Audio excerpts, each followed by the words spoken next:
Well, good morning, everybody. Let's get started at 10:30.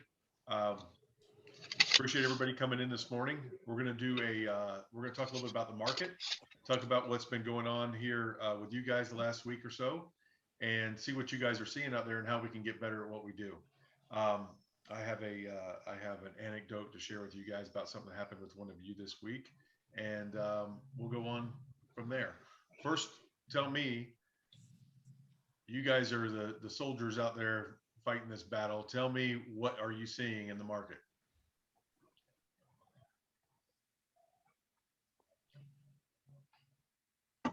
Busy, busy, busy. Yeah. Busy doing what, Daryl? I just put a new listing on, what was it, 2 days ago? For like 215 up in East Winter Park. Very cheap. It's like 215 for a townhouse. It's a 2-2. And I had 15 showings the first day. Multiple offers. Yeah, just busy. I was one of 15 offers on I had the buyer, but my bid won. So Okay. Very cool. Congratulations. So that's exactly what I was getting at. That's exactly what I was wanting to hear is Yeah. about these multiple offer situations. They are everywhere. Right. Inventory is down. We're going to look at some numbers in a little bit, but inventory is way down. Inventory is down 30 to 40%. So median prices are up 15%. So I mean, that's, you guys know the difference between median and average, but the average house price in the Orlando and Tampa markets that we're looking at right now are around 350 average price house. For those of you who have been in the business for a while, that sounds crazy. It wasn't too long ago that the average house price was 230 in those metro areas. It is crazy. Now, one of the things that we're going to talk about, part of that is that the values are going up, especially with all these bidding wars and all this kind of stuff.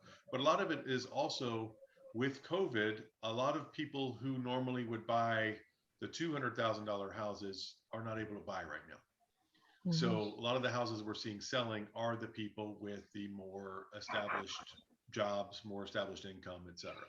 So that's why we're seeing, you guys remember talking to me, about, well, I understand I don't have a lot of offers right now. The house is, 400,000 and, it's not 250. This is a couple of years ago, right? A 250 house, yeah, it'll sell quickly. A 400 house, yeah, we're going to sit on it a while. Now a 400 house like that, gone.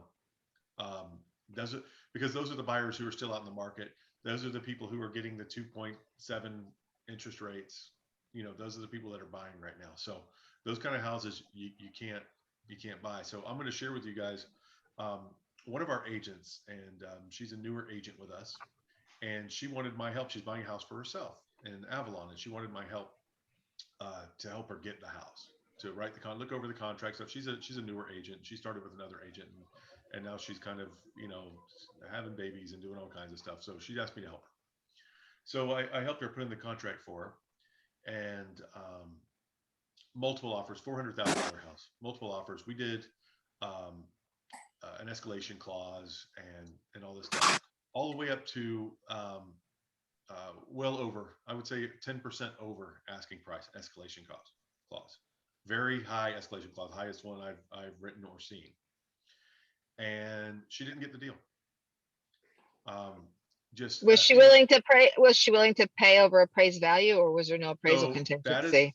So that is a great thing, and that's one of the tricks I was going to talk to you guys about today. Yes, that's what I just did. We put in a waiver of appraised value, meaning she would pay cash over appraisal. She was pretty much waiving her any appraisal contingency. So we're going to pay cash above that. They do okay. So she could do that, and she did that. I don't know yet what she lost to.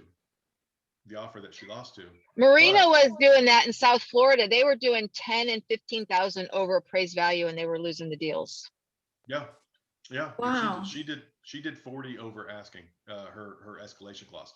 Now, what I warned her about, and what I'm sure happened, is someone came out, and she was doing 30% now. Her loan was 30% now. So it's a really strong offer. She went in above asking with an escalator all the way up. So, but what happens is her escalator was only in $1,000 increments. So if they saw a little bit better deal that they liked, $1,000 more, what's $1,000? Maybe a little in shorter inspection period, maybe, who knows? Maybe it's a cash deal. You never know. So Yeah. you don't know exactly what you're fighting against, and you're just not going to win them all, But that's one thing I wanted to tell you guys, and that's something that I have scoured the internet for, and you don't see that out there as a tip or trick to win a bidding war. You see the escalation clause everywhere. You see the waiving contingencies. You see all that stuff everywhere. But what you don't see is I think I made up the name, a waiver of appraised value. Really, the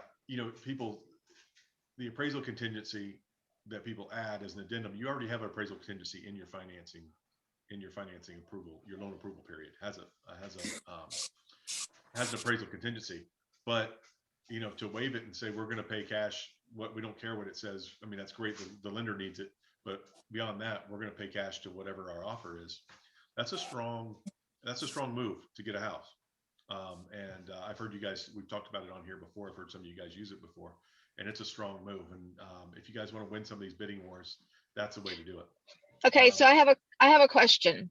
Yeah. So the deal that I won was an as-is contract. I put an appraisal contingency in there, but we wrote in the contract that she'd pay $3,000 over the appraised value. And we went 10,000, 11,000 over. It was a really cheap, a less expensive home, but we went 11 or 13 over list price. So basically, by putting that 3,000 over appraised value, we really don't have an appraisal contingency up to the sales price, not to exceed the sales price. So most likely it's not going to appraise, and she'll pay $3,000 over that up to the sales price. But so we really don't have an appraisal contingency, correct? Because in the appraisal, this appraisal is running late, and the appraisal contingency says like 10 days prior to closing, you will have your appraisal. Well, I'm going to be down to the wire on that because they're just running so far behind. So I didn't know. Do I need to? You're okay. So I don't know. I have to check into that because you wrote an addendum which overrides any provision in the contract. But the contract says, and this is why I ask you guys to put this in here when you're on the listing side. The contract says I can get my appraisal anytime, and I can always kick out of the deal because of my appraisal. It says that somewhere between line 86 and 1 something. It's in the inspection part. It said in the loan approval part. It says that my appraisal I can kick out when my appraisal comes in. Absolutely says that. Yeah, but if I wrote it in the contract on like line 20, section 20, that she's willing to pay 3,000 over the appraised value up to the asking price. Right. That appraisal contingency. Well, why would there be an appraisal? What do you? Well, I know after I did it, I was like, I probably don't even have an appraisal contingency because by putting this $3,000, I kind of did my own appraisal contingency, basically, right? Yeah. So yeah. They're bound to pay 3,000 over appraisal up to. Exactly. And I know that, but because I put the appraisal contingency and maybe that was unnecessary. I always like to just protect everybody. I guess that doesn't even really apply. So because in the appraisal contingency, it says you have to have the appraisal done with 10 days prior to closing. So mine might be 11 or 12 days. So I might be that, you know what I mean? What are they trying to do? Are they going to try to get out after the appraisal? No. It's just me trying to stay on track. No, it's just me. So what is the scenario you're afraid of? I don't understand. I don't know what I'm afraid of. I'm afraid of not following the contract. Like I mean, there's probably nothing to be afraid of. We can't really get out of the deal. She's committed to 3,000 over the appraised value. So I guess there's nothing really to be afraid of. Okay. So you're saying that the appraisal contingency says that you'll have the appraisal 10 days before closing, but you're afraid. Yes. Right. And so I don't know if that's any problem. I don't know either. I'll have to look at the wording on it. Okay. I'm not an attorney also, but I know I was calling legal, but I was on hold so long yesterday. It's probably not even a problem and it's probably not anything anybody would even notice, but I just want to make sure I'm covering my butt. and there's no way to get this done before, you said it'll probably be done 11 or No, 12 days. I know I texted her and I'm like, can I pay or can we pay a rush fee and get this done sooner? She's like, no, we're booked. So the appraisal will get done. So that's the other thing. The appraisal will get done on Friday. He will actually go out and do the appraisal on Friday. But my date is like for next Tuesday or Wednesday. So as long as he is out, or do you have to have the results back? Because it takes them sometimes a week to get you the report. Well, I think let me look at the wording of the appraisal contingency. I've got to look at the wording of it. It's obviously for the ability to get out of the deal. Right. And we're not going to get out of the deal. But for future, for other people, it's kind of, and if you're backed up, I mean, 10 days prior to closing seems so far out in the future. Yeah. Usually when you're doing a deal, but this is a 30-day close and they just have taken forever to get out there. But I think the contingency says up to 10 days prior to closing. I would interpret the contingency the same as a loan approval period, and saying that you have up until that date to get it back, and then you have 3 days to deliver it to them if it's low. But if it comes in after that date, then I think you have to probably extend that date on the appraisal contingency. You'd have to do an addendum stating that we need to extend this appraisal timeline. That's what I would do. Yeah, I think that's the case. If you want to get out, you have to do it more than 10 days before closing. So you don't get to the last minute and say, oh, well, let's look at this appraisal. Line 116 through 122 of the as-is contract talks about the appraisal on line 119. The appraisal of the property, ways you can get out of the deal at the end. Loan approval has been obtained and deemed to have been obtained as provided above, and the buyer fails to close this contract, then the deposit shall be paid to seller unless the failure to close is due to 1, seller's default or inability, 2, property related conditions, 3, appraisal of the property obtained by buyer's lender is insufficient to meet the terms of loan approval, in which event the buyer shall be refunded the deposit, thereby releasing buyer and seller from all further obligation under the contract. So the appraisal coming back after the loan approval has been expired, the appraisal still can come back and get the buyer's deposit back. So what I talked to you guys about when you're on the listing side is to go ahead and set in the additional notes of the contract a provision whereby the buyer's lender must obtain appraisal results within 24 days, something like that. I always put the buyer has to order their appraisal like 2 days after the home inspection, or 12 days after execution, or 10 days, so that it gets ordered. I just want the results back before the end of the period, before the end of the loan approval period, because you don't want them kicking out after. You want certainty for your seller. So in additional terms, that's a good place to write that when you're on the listing side. But that was kind of a good question, Tammy. Thank you. Thank you. You don't want out of that deal. You fought hard to get it. No, no, I don't want out. We don't want out of it. No. So good for you. Fantastic. What else are you guys doing to win these battles? From the listing side, of the 14 offers that I fielded on a home this weekend, 6 of them didn't have appraisal contingencies. Well, that's great. It looks great. But then the next thing that I turn to is escrow, because if we get to a point where we're under appraising by $15,000, well, does the walkaway escrow, is that less than what they would pay out of pocket? So I had higher offers that we didn't take because they had $2,000 escrows. And I said, if you want the house and you're going to put 10 grand into escrow, so we accept an offer at 280 with 10 grand in escrow. I think the home at most will appraise for 270. So that helps shield them against, if it appraises at 270, they're going to be out $10,000 either way, whether it be escrow or, paying over appraised value. Okay. So On the listing side, on my listings, for instance, the one I just put on a couple days ago, I spelled it out for them in the realtor comments, exactly what I wanted to see on the offers. I said seller request as is contracts only. Request, I can't say for sure they have to do that, but seller's requesting. As far as I know, I can't say for sure. I also said I wanted to see a minimum of $5,000 escrow. What else did I say? I had a bunch of rules. No more than 5-day inspection period. So I put all those rules out there so people know exactly what they needed to do to make the offer. So I'm not wasting my time seeing these $1,000, $2,000 escrows. fantastic. So just to clarify that, you can ask for whatever you want as long as it does not, violate fair housing. You can ask for any kind of contract, any kind of thing you want. And it is a free country and people can submit any kind of offer they want. They can offer you 2 mules and a barn. They can offer you whatever they want and you can take it or leave it. So feel free to ask for whatever you want when you're on this. Isn't it great when you're on the listing side now? And isn't it terrible when you're on the buyer side now? Those of you who've been in the business over a long time, remember when you would write, just send me any offer, please, anything, Yeah, right? desperate. We'll consider trading for 2 mules and a donkey, right? Right. So Seller is desperate.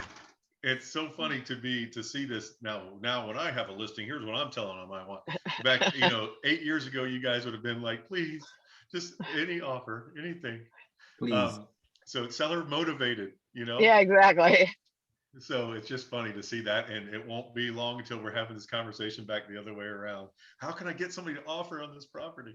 So it's just funny. So yeah, you can dictate the terms, anything you want. It's the seller, you're representing the seller will sell on their terms. Even in a buyer's market, the seller sells on their terms. They don't have to take any offer that they get. And certainly right now, if you are on the buyer side, you can offer anything you want. If you want to use a standard contract, you can, Daryl just doesn't have to take it. So it's up to you. If you want, you're on the buyer side and when you read that Daryl wants this and this and this and this, you let your buyer know, if we want the deal, that's what we got to do. In fact, let's up it a little bit if it's something that's not going to hurt us, right?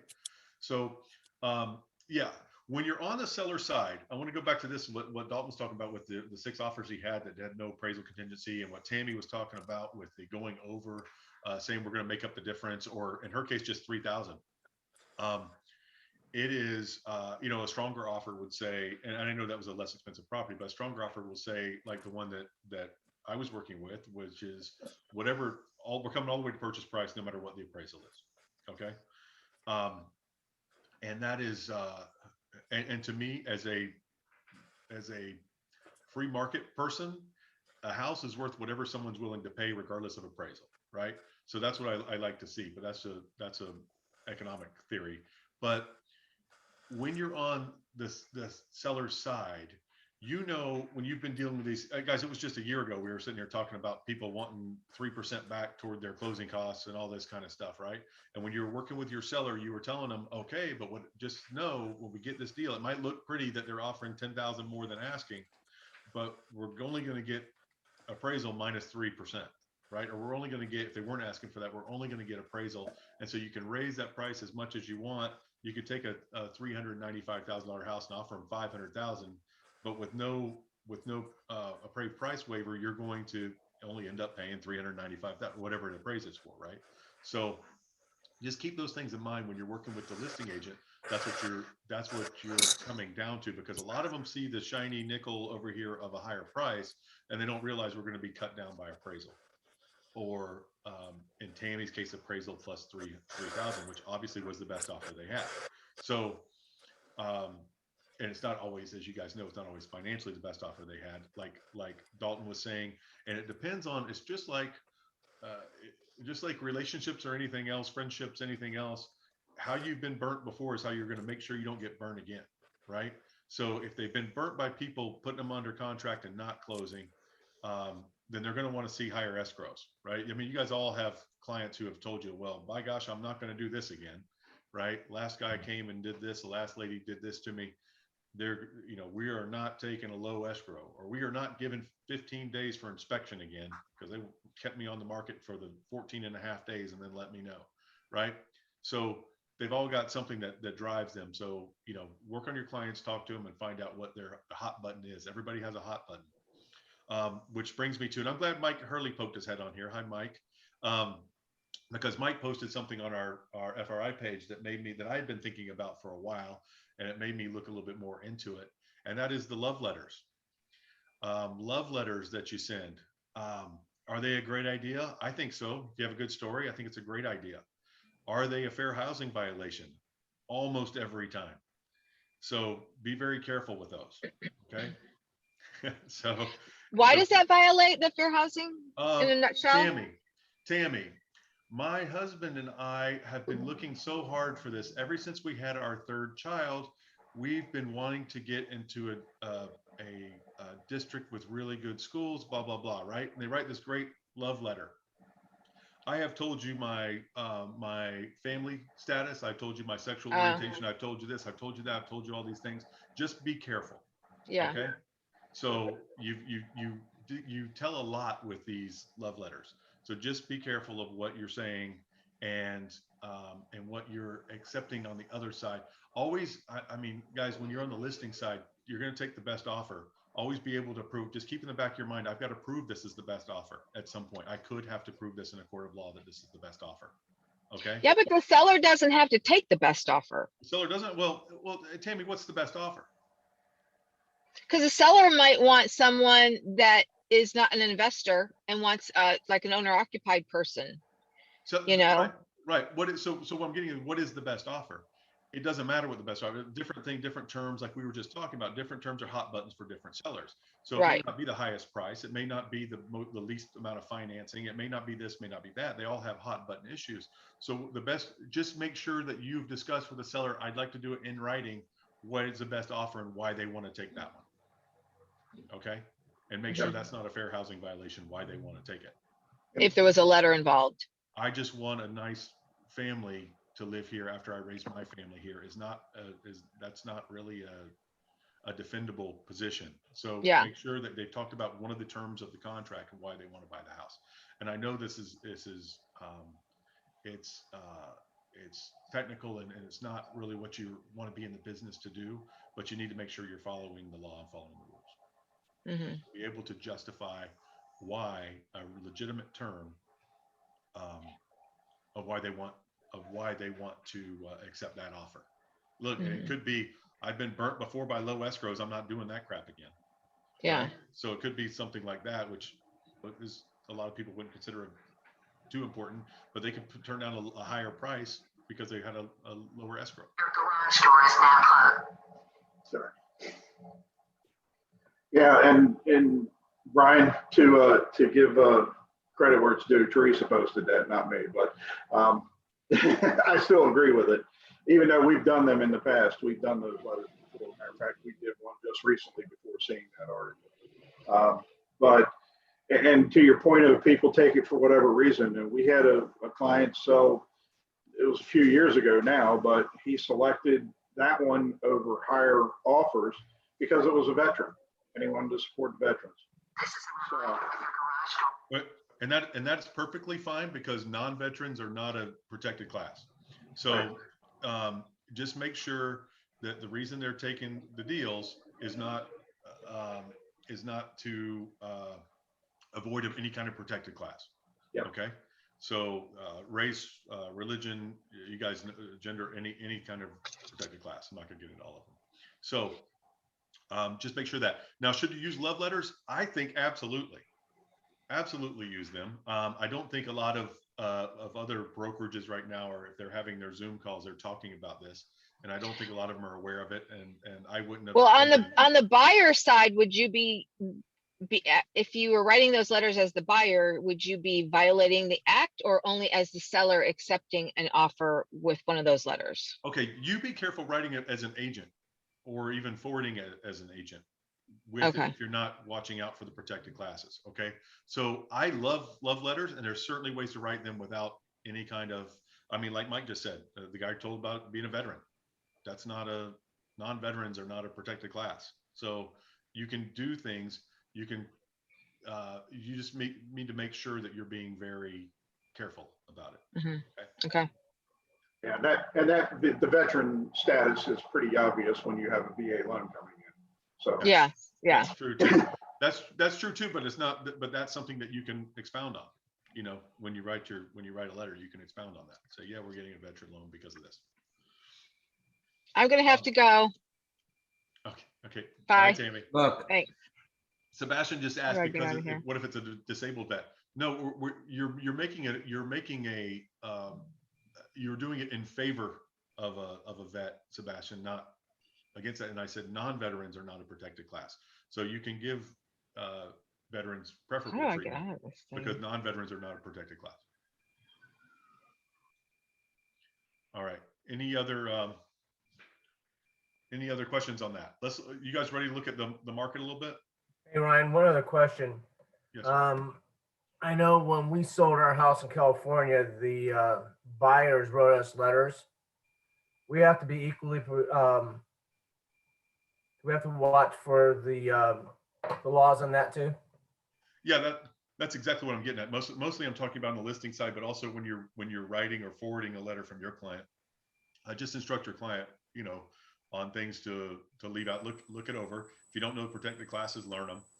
Look it over and see if you're and see if that. But on the listing side, you have to be careful instructing your client and make sure they pick the right offer for the right reason. Okay. Yeah. Ryan, Yes. in regards to the appraisal, specifically how we want to state it in the listing, are you saying that appraisal should be, we can say appraisals are due before the loan approval period? No, yeah, well, yeah, you could dictate that. I'm talking about when you receive an offer to counter it with that in the additional terms. Okay, well, we you write don't it in necessarily there. need to put that in the, I mean, you can put it in the listing, but I mean, you don't really need to. I would counter that in the offer. Okay. And then as far as the And that's approval very being- reasonable, Victoria, just so you know, most appraisals should be done within the first 3.5 weeks for sure. Okay, thank you. Ryan, I have a question for you. Yes. I'm sorry, I have a quick question about calendar days on inspection periods. Okay.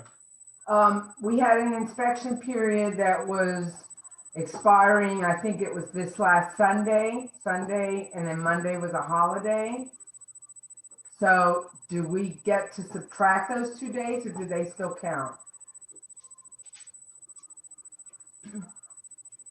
What do you mean subtract those 2 days? Well, so the inspection period would have ended Sunday, but John and the agent were trying to explain that because Sunday was Sunday and Monday was a federal holiday, that technically the inspection period was over yesterday, Tuesday.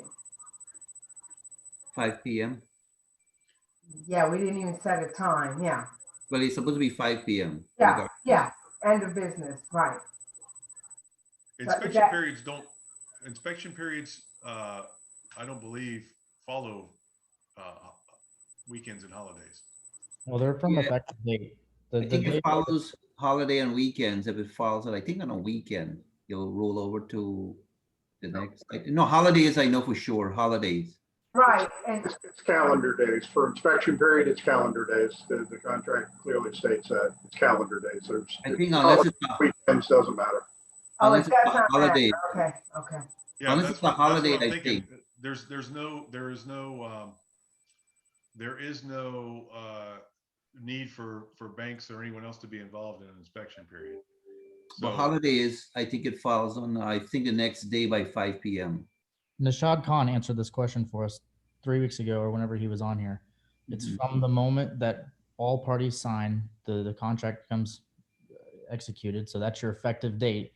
From that moment, the calendar starts. So it's 7 days from then. It doesn't matter if it's a holiday weekend or whatever. And that's why Nishad said, hey, send out an email as soon as you get executed and highlight all those important dates. Correct. But I believe, I'm gonna double check, but I believe that if it falls on a holiday, it goes over to the next business day, 5 p.m. That's the only difference. Ryan, I agree with Mr. Muhammad on that one. I think Yeah, that it's on line 420. I actually just learned that this weekend. yeah, I think that it does roll over to the next day at 5 if that's a holiday or a federal. Right. If it's 12 p.m., it's 12 p.m. normally, except holidays, it'll roll over to the next business day, 5 Yeah, p.m. like President's Day this Yeah, week. Yeah. anytime a bank's closed or a holiday. Yeah. Okay. Well, And also I want to get back to something else because this came up this week and it worked out in our agent's favor. The effective date, if you go to line 48 of an as is, the effective date of the contract shall be the date when last one a buyer seller has signed or initialed and delivered this offer and final counter offer. So it has to be delivered to be the effective date. So if they Correct. sign at 9:30 at night tonight, it's not the effective date until someone returns the Delivered. contract to you tomorrow morning. So tomorrow would be day 0. The following day would be day 1.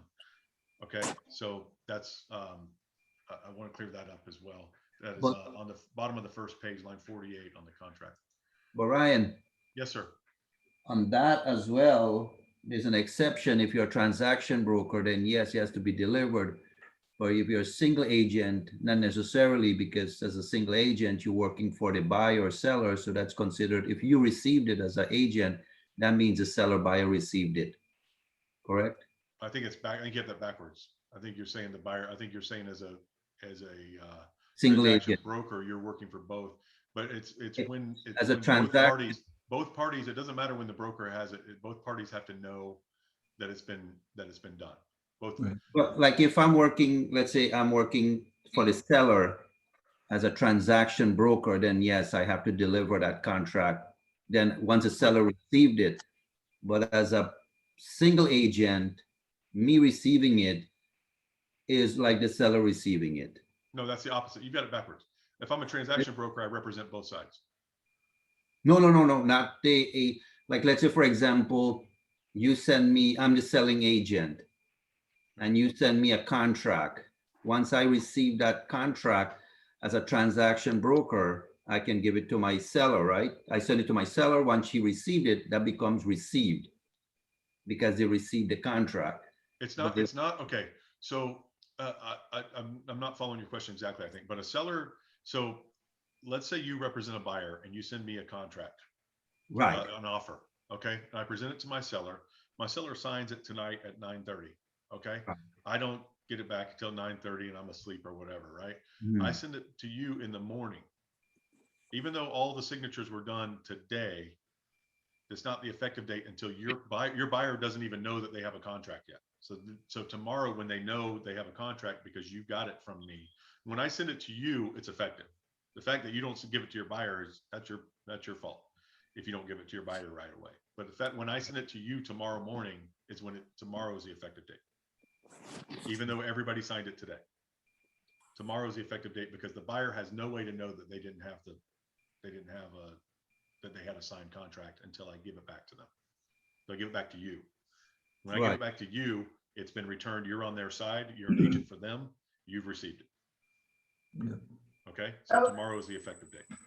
So you use day 0 as an example, correct? Right. So if they have 3 days to get it in, let's say that's a great example. So I signed something, my client signed something tonight, the 17th, Wednesday. I give it back to Edul tomorrow, Thursday, the 18th. Friday is day 1. Saturday is day 2. Sunday is day 3. Escrow better be in by Monday. Okay, so they have till Monday at 5 to get escrow in.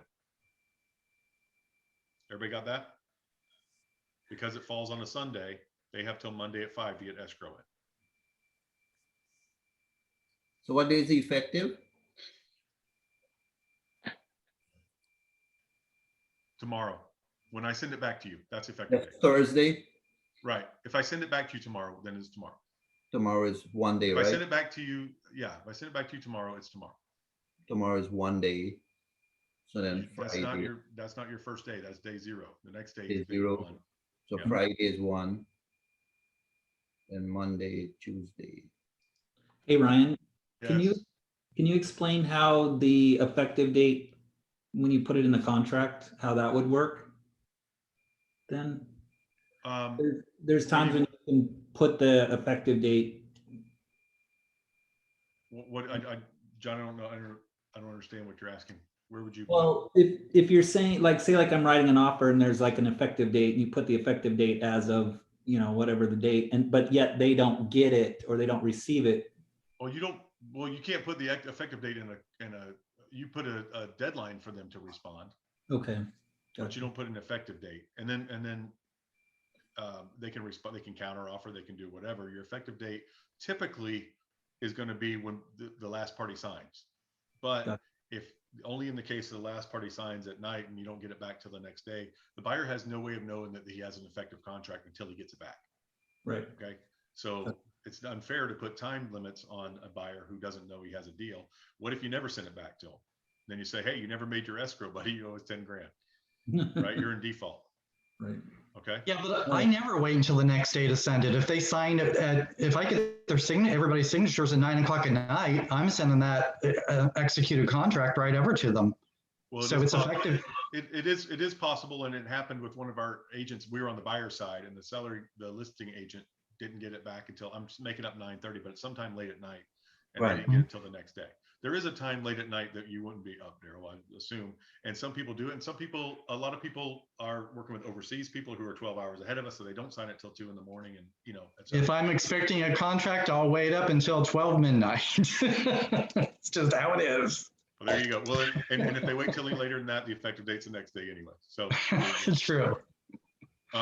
Okay, let's look at some market numbers, guys. I want to show you guys some market numbers, just kind of give you an idea. And I pulled a county in the greater Orlando area that is just a good county for finding the average type sales, and it's an active county.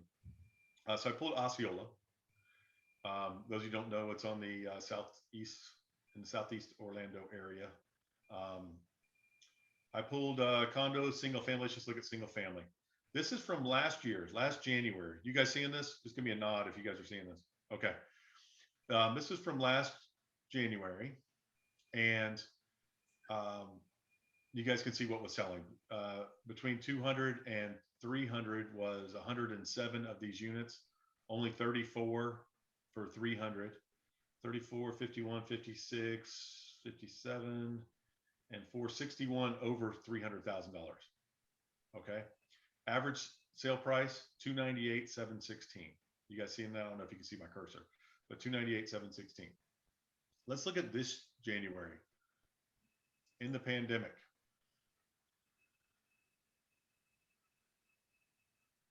We had 61 total sell over 300,000 last year. We had 80 just between 300 and 399. That's 101, 114, 123, 125, 7, 131 sold over 300,000 in Osceola in this January. An average sale price of 352. Let's go back to that, 298, 352. Now, prices haven't gone up 20% over a year. But what they have done is, like we talked about earlier, we're getting more sales for more people who have a little bit better, more stable jobs, a little bit higher income. So they're buying a little bit fancier houses. Does that make sense? Now, housing prices are going up like crazy because you guys are waiving appraisal prices, and we're going above asking price and all that. And last year, even in a good market last year at this time, we weren't doing all that. Sumit, can you photograph from this thing, iPad? Can I photograph from my iPad? Oh, I'm sorry. I thought I was on mute. Sorry. I was asking a question. I'm sorry. Fair enough. No problem. Sorry about that. And I don't mean to brag, but yes, I can. So that's just Osceola County. So that's what's going on. You guys see, I was looking up bidding wars up here in the upper right hand screen. I was looking at bidding wars, never did see that appraisal thing, 11 tips to help. But let's look at this real quickly. This is where I was talking about the median price in the housing market in greater Orlando, and Tampa's, their sister markets are very similar. Now we're at least 300,000 higher over here. What's that? I said we're at least 300,000 higher over here. Oh yeah. Well, the median price is 259, up 15%. Sales are up 25%, which you guys saw on here. Look, the sales 191 total units last January, 248 this January. That is exactly 25% almost. So 25% up. Pending down 6%. Prices, properties are not staying they're not staying pending for as long. People are closing, and 39% supply is down. We talked about that before. I think I said 30 to 40%. That's pretty high, but supply is down that much. Does that jive with what you guys are seeing out there? Here in Sarasota, yes. Yeah, I think that's what we're seeing everywhere. Any other ideas on what you guys are doing to help your clients? Ryan, I have a question. I have a question. The other day, one of my clients is looking for a house in Windermere, and they gave me a price point. And first thing I want to go and see on Zillow, of course I have MLS, but I want to see, normally clients go and look at that. I go and see the listings. There were only 4 listings under that price point. And then I was surprised because I said, that's really low. So when I went on MLS, there were like, I don't know, 25 listings on that. So you mean to say people are putting lesser on Zillow now because they're trying to sell their own listings through MLS? Because it was a shock for me to see only 4 on Zillow and 25 on MLS. So are brokerages doing that because the market is hot? I don't think so. Like, why would you want to keep it off? No. I'd want everybody to see it. I know, but I just noticed on my listing I put on 3 days ago that there's no longer a Zillow button to push.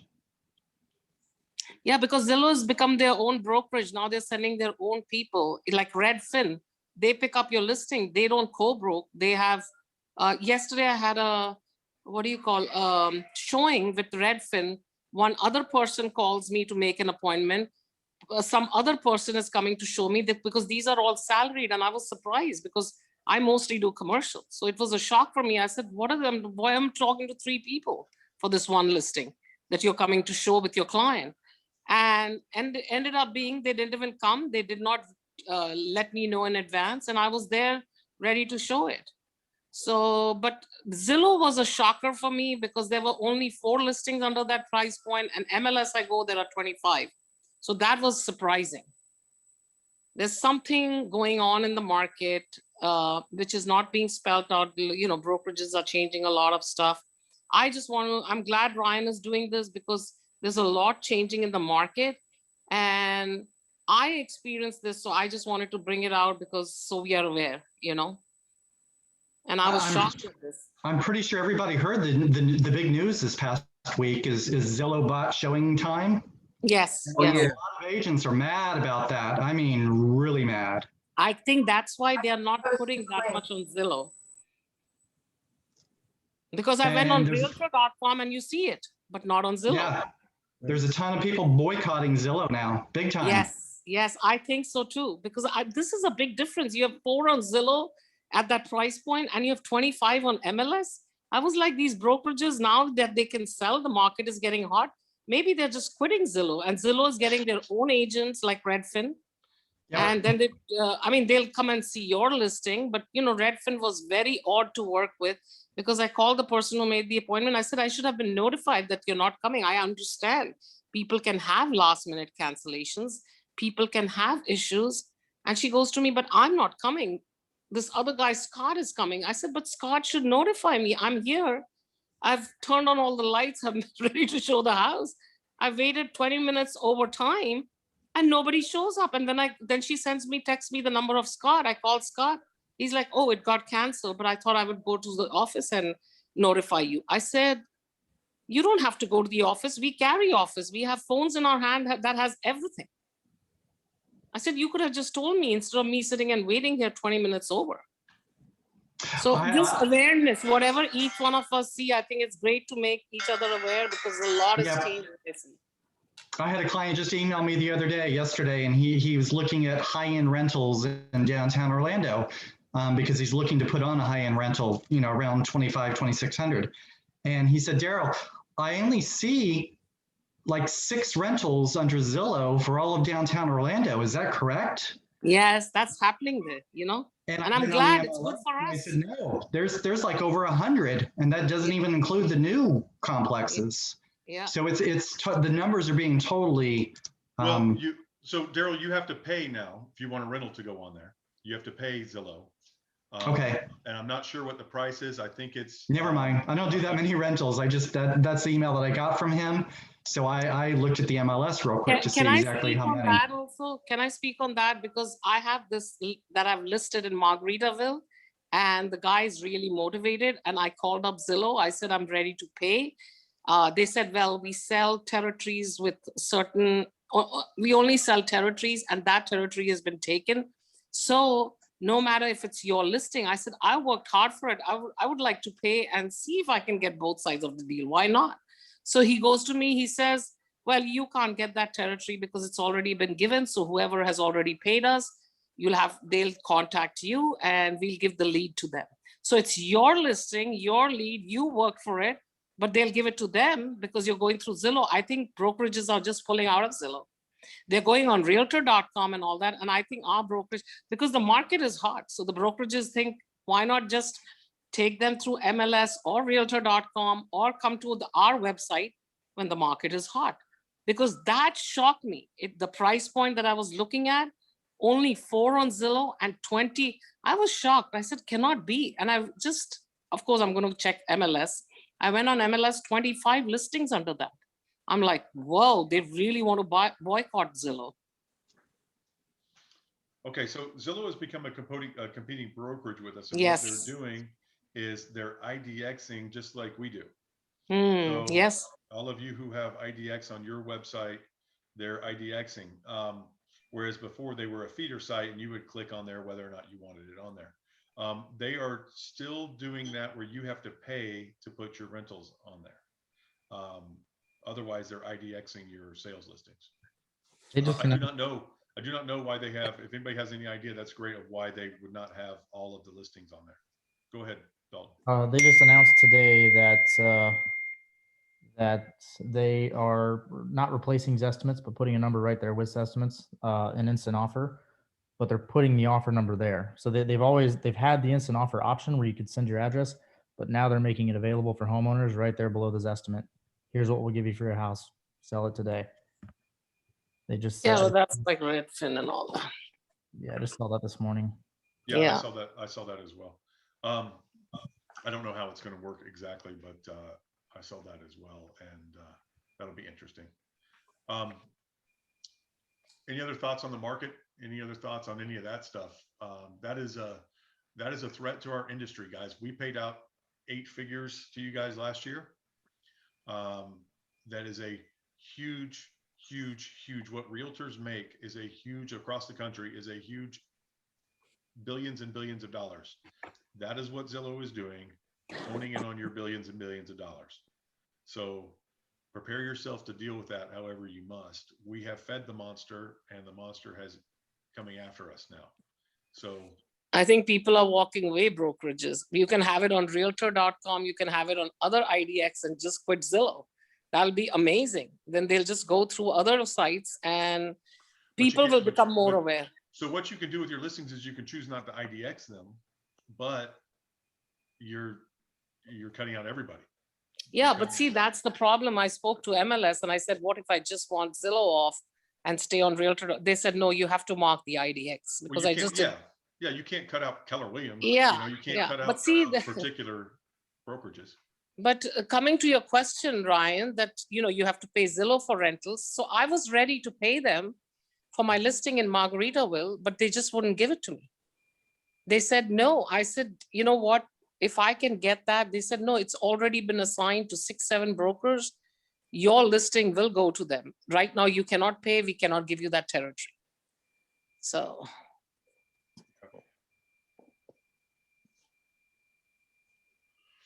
And yeah, Victoria had a good point that clients want to see their properties on Zillow. They want to see them everywhere. You guys, Zillow has outmaneuvered all of us in that that's where people go for real estate. They want to see it. They advertise. They do all this kind of stuff. They want to see, what do people go? Oh, I went on Zillow. How many guys?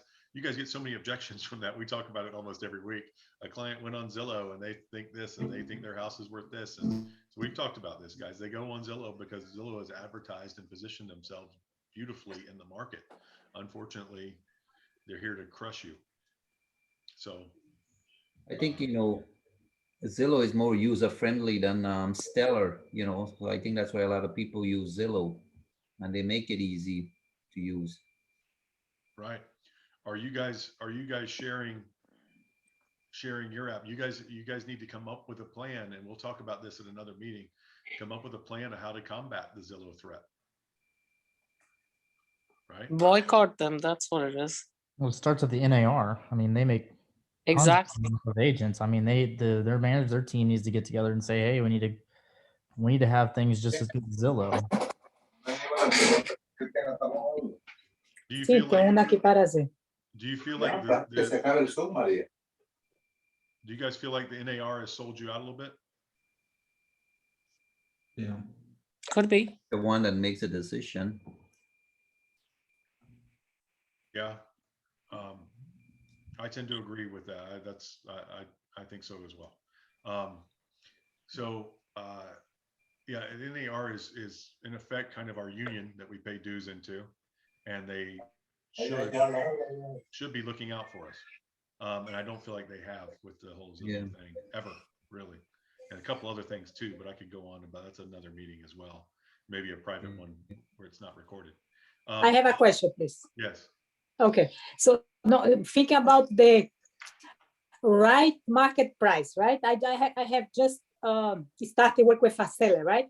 Then when she started the conversation with me, the first word of her say, Maria, I want to sell my house in the highest and best price, right? Because she know she has heard that the market is very hot right now. So I did the same EA already, and her house is based in 265, right? So when she saw the price, she said, Maria, I think my house is 280. I want to sell my house in 280. So so I was, well, you can put it in the market 280, but because you know that the house is getting sold fast, right? So what do you think when the sellers say, no, my house, the value of my house is not 265, it's 280? What do you do when the seller tell this word to you? When you do the same A, it's 265, but she said, no, I want to sell my house in 280. So what, so you put on this price, or you say, no, your house is 65. What you can do in this case? What would I normally do, or what would I do right now today is two different things. Right now today, I'd list her house for 280. And I normally would have a very difficult conversation with her and let her know what her house is really worth, and show her that, and tell her, okay, but maybe we can list it this, but we're going to bring it down in 2 weeks if we don't get offers, blah, blah, blah, right? It's a different conversation than I would have right now, which is, all right, let's list it at 280 and see what happens. And then we're only going to take offers that waive the appraisal. Okay, so because right now she may be right. By the time you sign it, it might be worth 285. Who knows? I mean, just get it done, get it listed, get it out there on the market, and see what it brings her. If she doesn't have an offer for 280 within a couple of weeks, then that's a different conversation to have. But I have a feeling at that price point in this market, people will overpay. She is going to be limited by appraisal though, so that's something you have to watch out for. Okay, so you're probably right. Because I know that because I know I think the appraiser is not going to appraise the house more than 260, I think 265. So, but yeah. Right. And you're the expert, and I'll defer to you because I'm sure that you're probably right and she's probably wrong. But you can, first of all, warn her about that. Let her know that, okay, but this is what you might be right. We might get 280. But we're going to appraise for 265. We're going to be limited to that in this price range. There's not a lot of people at that price range with tons of cash to throw at a bad appraisal. So That's what I prepare for. Normally it would be an entirely different conversation, a very difficult conversation that every agent on here has had before with a client who thinks their house is always worth more than it is. And because they saw it on Zillow, Sure. or because their friend down the street who renovated their house sold for 300, so mine's got to be worth 280. So there's always somebody like that. But in this market, pursuant to the conversation we've had this entire time, throw it out there at 280, see what happens. Throw it out there at 279.9, see what happens with it. And Sure. you'll probably get more than 280, and then you'll be restricted by your appraisal, which you're going to talk to her about getting. Hopefully you get an offer where they'll waive appraisal, or they'll go 3,000 above appraisal, or whatever. You can only, in that price range, typically speaking, you can only get appraised value, no matter what people offer you, because there's not a lot of people with tons of cash running around buying $280,000 houses, $265,000 houses for 280. They didn't get a lot of cash by doing that. So just that's what I would instruct. I'd say go ahead and list it for that in this market and see what happens. So real quick, Ryan, while y'all have been discussing this in the background, I've been going through and looking, and I'm not advocating for any one of them, but I didn't know the number she was talking about earlier in Windermere, where there was only so many available. But I ran through 3 websites and pulled them: the MLS, Windermere. I just did 250,000, nothing else, no bedrooms, no nothing. Windermere 250 and under. I got 2 that are available. Zillow showed 3, one of which went pending last night, so they probably haven't updated the IDX. And I'm looking at Realtor.com right now; they have 2. So I don't know where the big difference is on these, unless a lot of them are showing up pending on some of these websites. But with Realtor.com, you actually have to select hide pending. It shows you everything generically. So, and before it showed 13, which if I did pending and for sale in MLS, I had 13. So I'm not seeing where the big disconnect is on these, but yeah. And one of my most fun activities is people, when they're looking to buy something, sending you all these things off of Zillow and everything that are pending because they didn't hit the hide pending or whatever. And yeah, I love we get a sending lot you of all them. these. Why didn't you show me this one? Why didn't you show me that one? Because it's been pending for a month, And right now it could be a data disconnect, because I didn't notice that the Zillow button wasn't missing until I just put in my new listing, 2 or 3 days ago. Because all the time there's usually 5 buttons to choose, who to share it with: Homes.com, Zillow. What's the other ones? I can't remember. There's 5. Yeah, there's usually 5 of them. And this past 2 days ago, the Zillow button was missing. So it might be just a data disconnect right now, for a week or whatever. I mean, most of us as agents, we have websites also. If you go to our website, you're going to see the same IDX feed that you're going to see on Realtor and Zillow and Homes and any of those. And we could go do the same thing at our website, probably come up with the exact same result. It's just an IDX feed, whether you select it or not. If you turn off IDX, that's one thing. But if IDX is on, any IDX feed out there that is access to our MLS can pull it. So.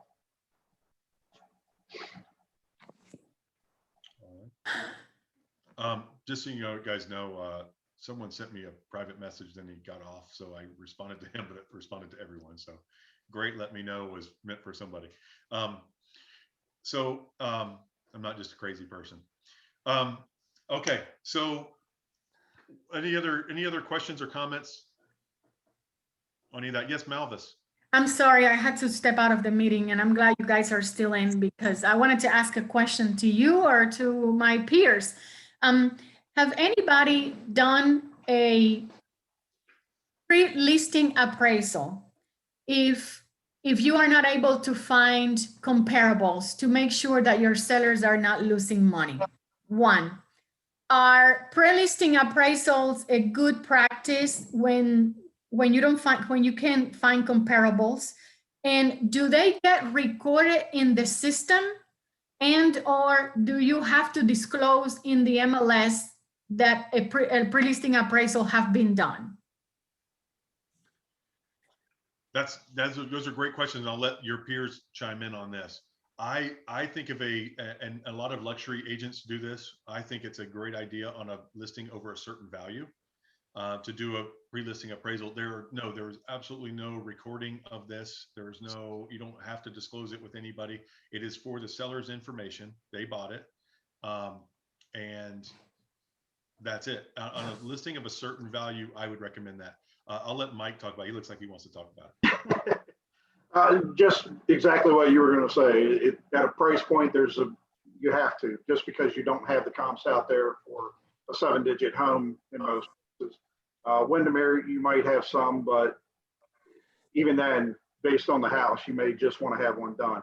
I will say, make sure you get a certified appraiser to do it if it is a luxury home. Because not just any appraiser can do it. And if anybody needs one, we have a great one out of Claremont, and she's really good. Yeah. What happens? I've just talked to an appraiser this past week because I can't find comparables for a home that it's a potential listing that I'm going to have, and I'm not sure if that will be, I thought about doing that, and I know the price of a home is being the home's prices are being done really by the buyer, because the house can be appraised to whatever price, but it's ultimately how much the buyer wants to buy it for. But I wasn't sure that if you do a pre-listing appraisal, if you get an offer that is less than the listing price, you have to say, no, we had an appraisal done, and to prove that the house is worth more. No? You don't have to. You can tell that as a bargaining, chip, to say, hey, we've had an appraisal done. We know what the home value is, and that's below it. What if the buyer has an appraisal done and it's different than the one that the seller did? Always possible. It's almost a certainty that's going to be different. Yeah, that's gonna happen. And the buyer's one is the only one that matters for the lender. But the reason for getting one is just to have an idea of what your house is worth. So you're not asking 2.2 million for a house that's worth 1.7 or vice versa. It gives you an idea to set the price, because although if you're talking about big money, a lot of times they pay cash or whatever, but a lot of times they don't. But it gives you an idea of what to set it for. I think the number is probably around 700,000 or 800,000 that it becomes worthwhile to do it, to see what, you start talking about things where there aren't a lot of comps for it. Something has, a lot of finishes, or if it's a premier lot or something like that, at some point it becomes something that you can't get a comp for, is where you do that. And it gives you an idea of what the lender's appraisal is going to be. Yeah, it's not that much, Ryan. It's under 500. Well, Malvis, I listed 2 homes this weekend that were mid 2s, upper 2s. I couldn't comp them. I couldn't price them at all. I told them to get an appraisal. They got an appraisal. I even attached the appraisal and the attachments on the MLS. I listed the home $100 under appraised value, and I said, hey, we're listing a below appraised value. It's in the attachments, and we got multiple offers on both homes. Oh. Yeah, Malvis, just to be clear, I was talking about $700,000 or $800,000 value of the house. So yeah, Dalton, that's great. Dalton shared it because he loved it. If you get one that you love, you share it. And if you get one that you don't love, you bury it. Dig a hole in the backyard and bury it. You mean the house appraised to a good, I see.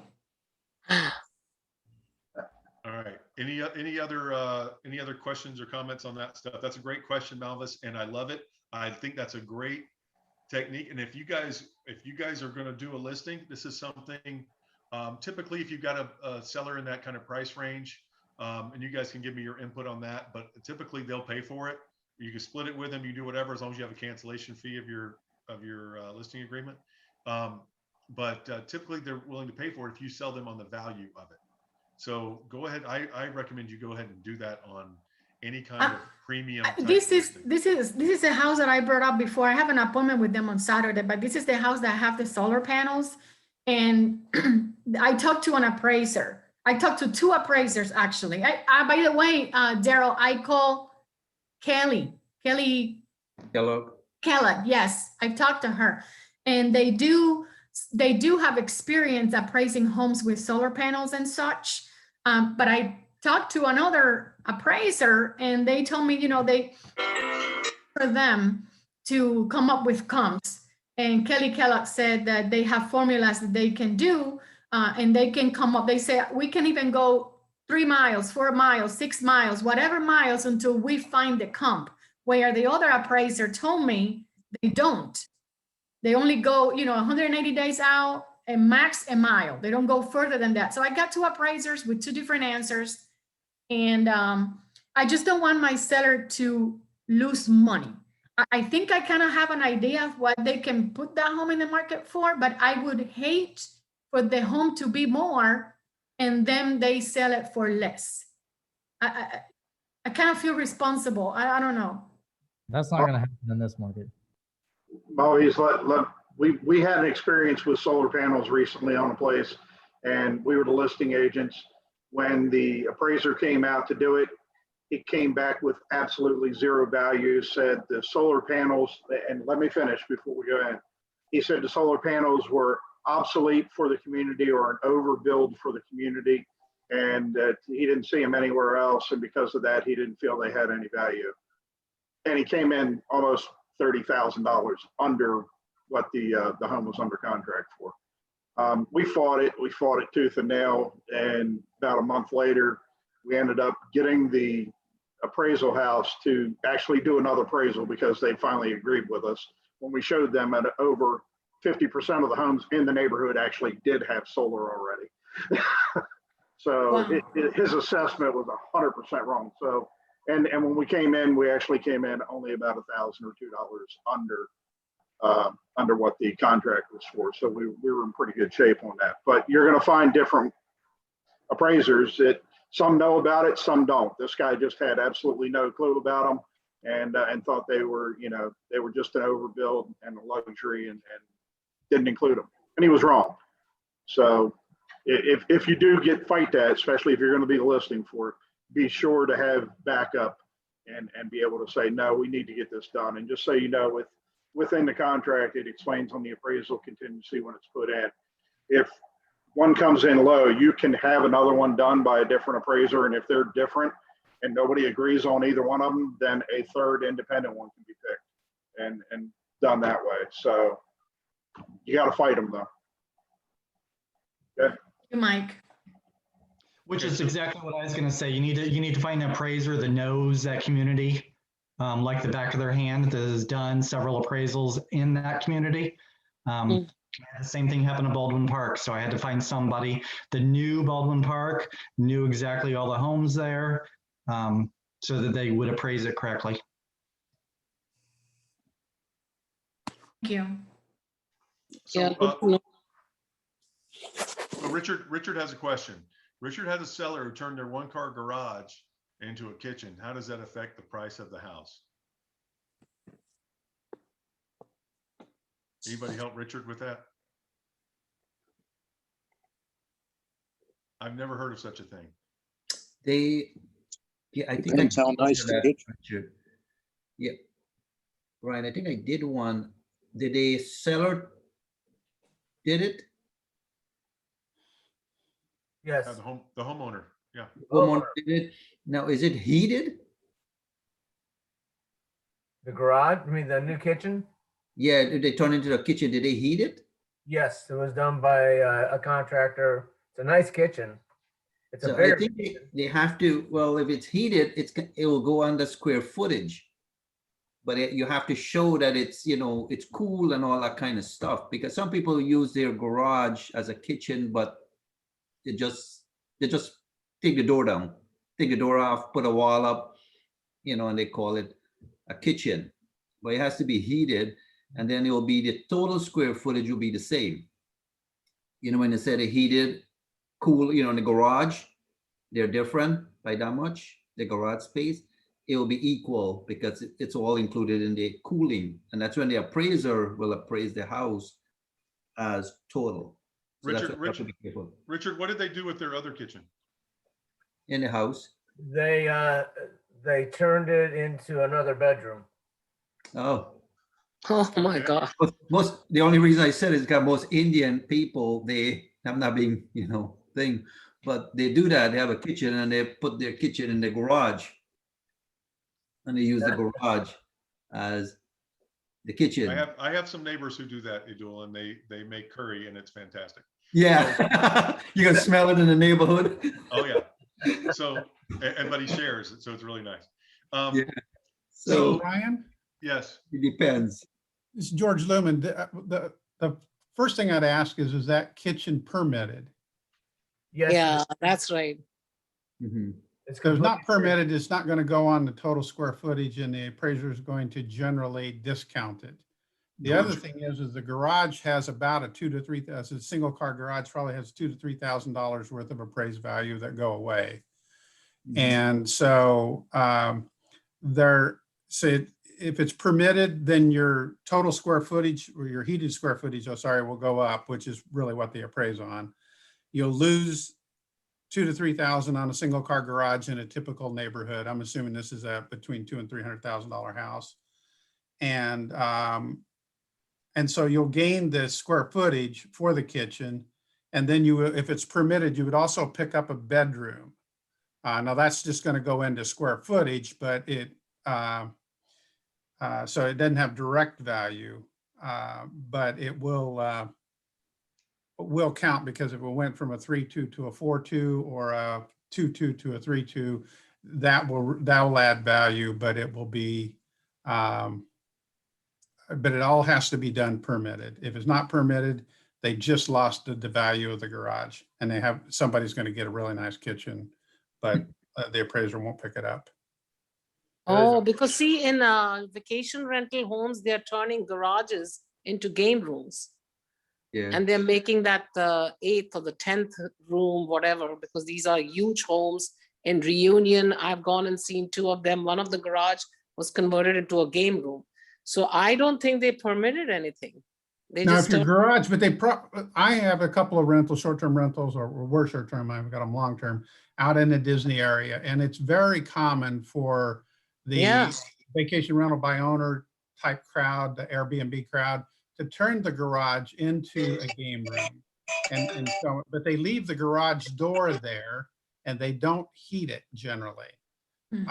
So that doesn't really change the appraisal when you go to sell it. It's just a room that if they put up a temporary wall over the garage door, but typically the garage door is left there. So from an appraisal point of view, when you sell it, nothing changes. Somebody just has to take out the toys and put their car in there. That's the only difference. So the fact that they're using it as a game room is just a use issue, because how many people are going to put their rental car in there if they got room on a driveway. So that's a very common practice, but it doesn't change the appraisal, in my opinion. Very, very nice. Very good points. Yeah. So overall, the kitchen in the garage is a plus because you picked up a bedroom and the square footage. It was permitted, right, Richard? Yes, it was completely permitted. Okay. All right. Any other questions or comments? Hey, Brian, I know you spoke last week. I think we talked about new constructions. But, because of the seller's market, I'm noticing when you check the commission now, they're dropping the price. Like Ryan Home in Windermere, $400,000 house, $5,500 commission to realtor. Yes, this is kind of related to what we talked about earlier with Daryl's listing and him being picky about it. And all of our listings where we can tell people what we want. Yeah. Yeah, absolutely. That's what they're doing. Even Arden Park, if first time, 2%. Yep, you're going to start seeing 2% all over the MLS here shortly too, if you haven't already. You're going to start seeing 2 and 2.25 and everything else. Because why? You're selling. Because people are making offers, and it's a seller's market, and that's what the thing.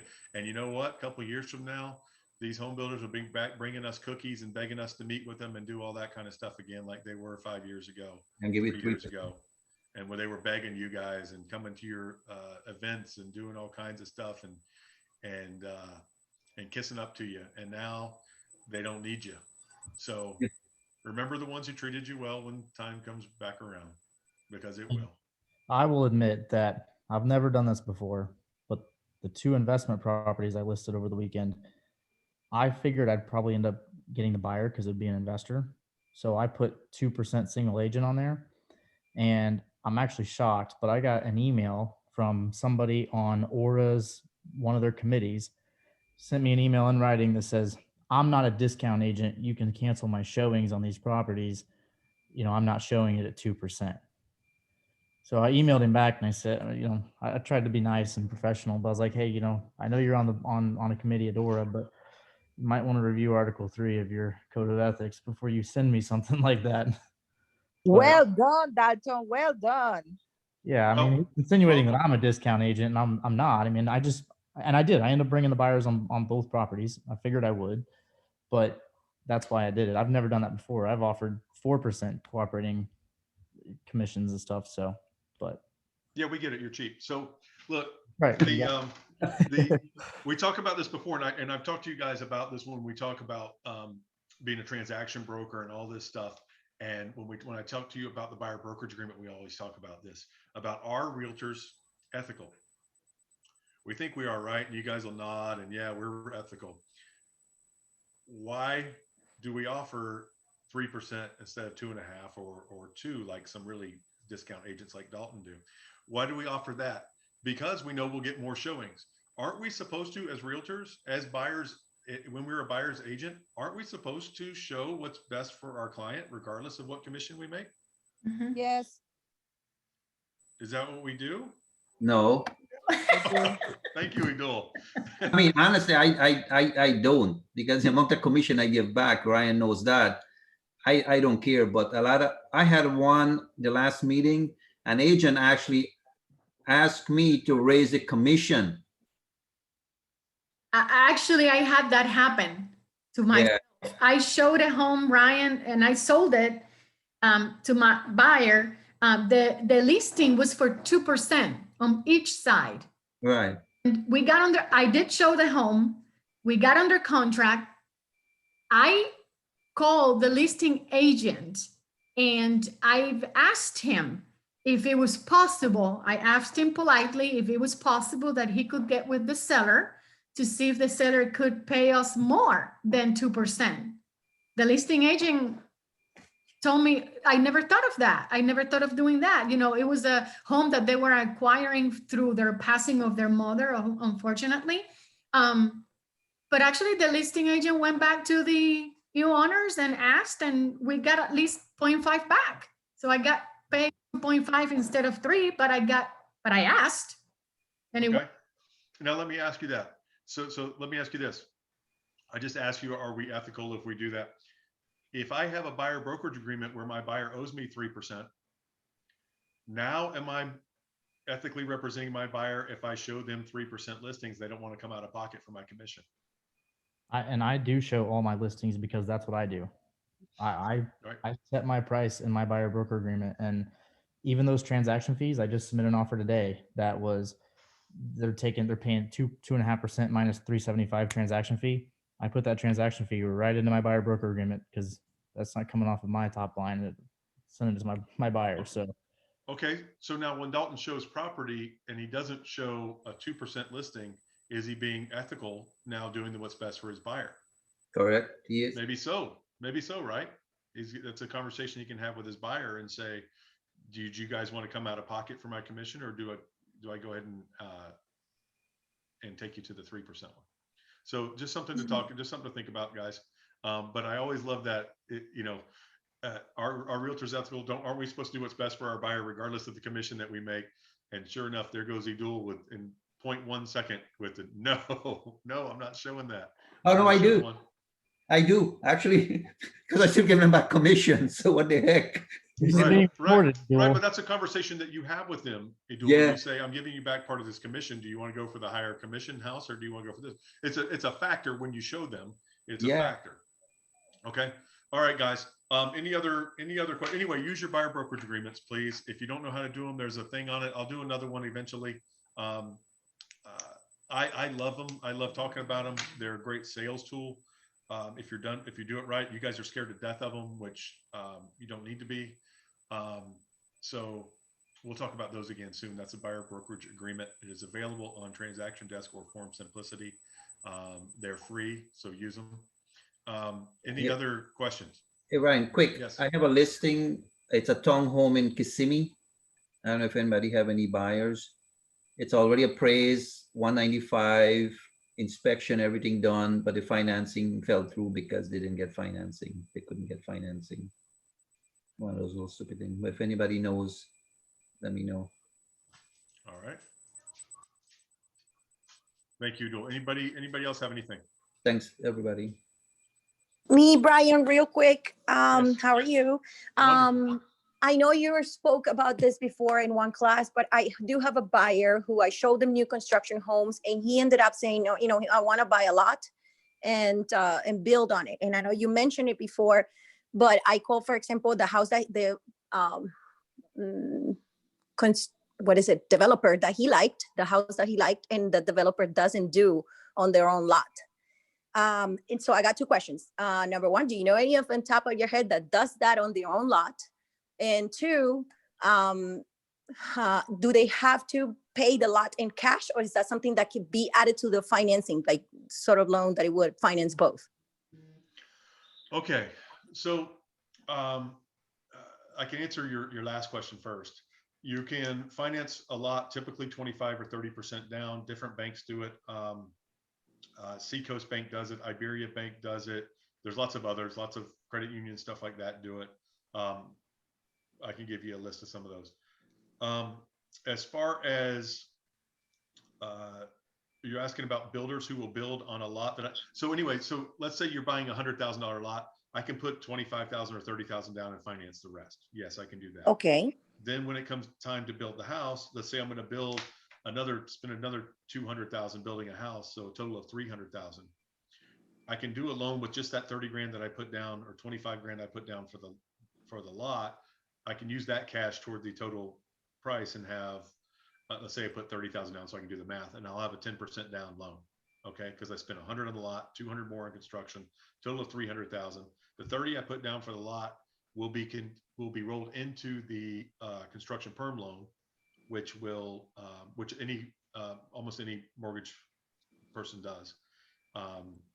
And so I won't have to have any more cash if I put the 30,000. Now I can put more cash, but I don't have to.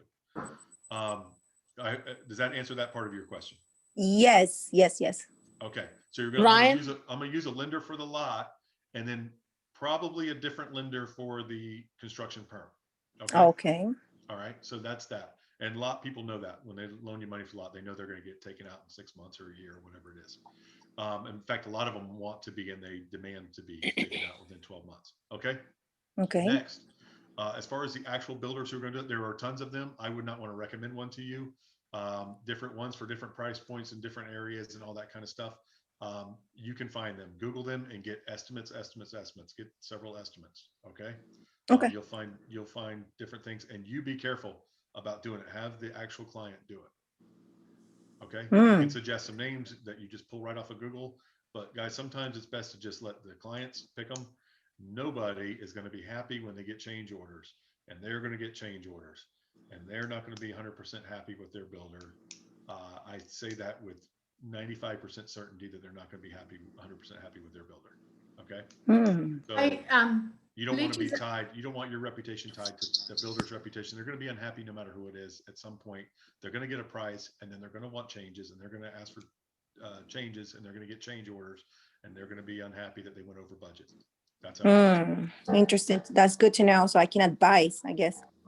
Yeah, just be careful tying yourself to that. Just introduce them to some, Google some, whatever you want to do. I would not put my name on that for anybody. Okay.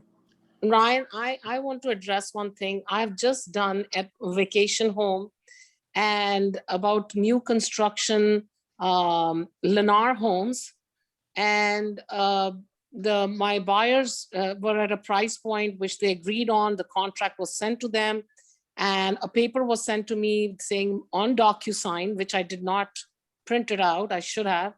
He says I'll get 8% commission, and then he comes back to me and says, because he knew my buyers were really like that place, he says, no, our thing has been changed. because the construction, they will not be delivered the home in March. It will be delivered in April. So your commission goes from 8% to 6%. If you want to take it or leave it. This is what Lennar has just done with me. And I have no choice because my buyers like the house. I'm okay with it. They went from 10 to 8 to 6. What do you do in a situation like that? What do I do in it? What do I do? I mean, he's telling me. Yeah, I'd have to look at what you signed. I'd have a lawyer look at what you signed, but it sounds like So you I take should 6%. take it to a lawyer, but I didn't print out DocuSign because they control the DocuSign. They sent it out to me at 8%. And this was done at night in the late evening. And next morning he sends me, oh no, the house is not delivered in March. So if we deliver in April, it goes to the second quarter. And in second quarter, we pay 6%. This was just done to me 3 weeks back. Sunaina, I'm not an attorney and I haven't seen the document, but it sounds like the document says if you close in the first quarter, if you close by the end of March, then you get 8%. If you close after that, you get 6%. Okay, so I should have got that printed. And that's when the closing is, then there's not much you can do about it. But I'm not an attorney, so I don't want to tell you that. Talk to an attorney. But I'm sure that's what their argument is, I guess. But they are being unethical too. You know, they're playing games like that because they could have delivered the house. He changed the lot. He changed the size of he changed everything and he changed the commission. So this is very unethical. And I addressed it with the salesperson. He's like, but this is company that's doing it, not me. Well, I'm sure he's right about that, but that doesn't make you feel any better. No, I would definitely take that DocuSign and take it to an attorney and see. But it sounds like that's probably what they did. And it happens to all of us. If we have bonuses, I don't know how many guys ever got bonuses for selling by a certain date and it doesn't close by that date, it gets extended, whatever happens, you lose the bonus. Correct. So it might be perfectly legitimate, Sunaina, and they might be trying to get you. I don't know. So I'm not an attorney and I haven't seen it. But if you want to fight it, I would talk to an attorney about it. All right. If you want a terrible legal opinion, you can give it to me and I can't give you one, but I can give you an opinion, not a legal one. Yeah, you can't give legal advice, Ryan. No, it's Thanks. very Thanks, unethical Tom. and they're doing it. I'm just making others aware of what they do. So take more in writing. We'll have that guy give you a call again. I know you enjoyed talking to him that day. Oh, What yeah. is it? So Mike sent me somebody, and so Mike was dealing with some stupid big brokerage firm that's I'm not gonna get into it, but they had an attorney on staff, and so we got in a shouting match because he told me that which he also told Mike, which he told anyone who said this. They sent things that changed the deal after the contract was signed. They sent things that changed the deal about where the title was going to be and escrow and all this other stuff, because that's how they made money. They were a large discount broker, and they were going to make money. They make money by doing the title and everything.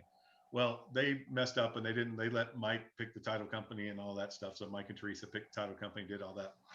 And then they wanted to, this guy was a lawyer and very proud of it. And he wanted to bully them around about all the stuff. So he sent something changing everything. And Mike and Teresa advised their client, you don't sign something. They're asking for something and not giving anything up. You don't sign it.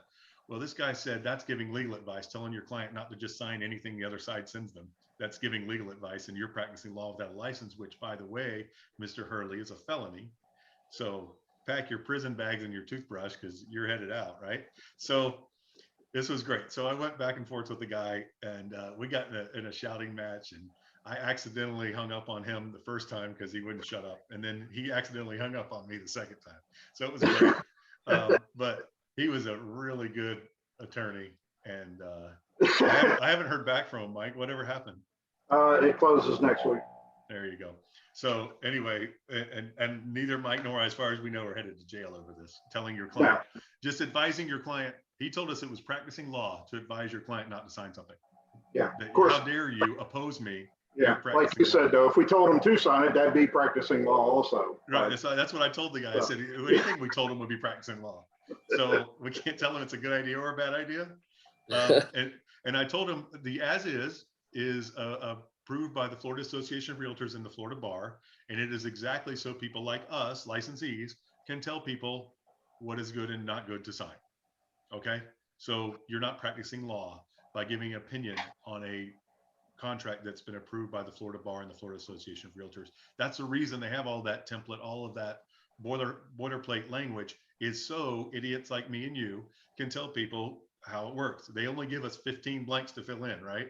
It's so we can tell everything is the same, everything that's legally approved. Can you imagine if you had to have a lawyer write every single contract? You never get anything done, right? Well, and that brings up a good case, and maybe for a different class, since this one's kind of running kind of long, but what do you do when somebody wants a lawyer to look at it, and then all of a sudden lawyer starts making all these changes to the contract? I can guarantee you, if someone gives it to a lawyer, they're going to make changes to the contract because they have to justify their fee. So I can guarantee you they're going to do something, right? But what do you do? What do you do with those contracts when they come in? Then I basically in the past I've just told them, look, we can't. You've changed this. We can't use it now. Yeah, so, because my side doesn't want to hire an attorney. If you're going to hire an attorney now, I've got to hire an attorney. Like we talked about earlier with Daryl's demanding an as is. We're not doing that. We're not changing the contract. You don't have to agree to anything. They want to go through their red line, a FAR bar contract. That is ridiculous. Yeah. So no, absolutely not. You want to change a term for an actual term that means something, that's fine. But don't go through redlining contract and all that stuff, because now I've got to hire a lawyer. I don't know.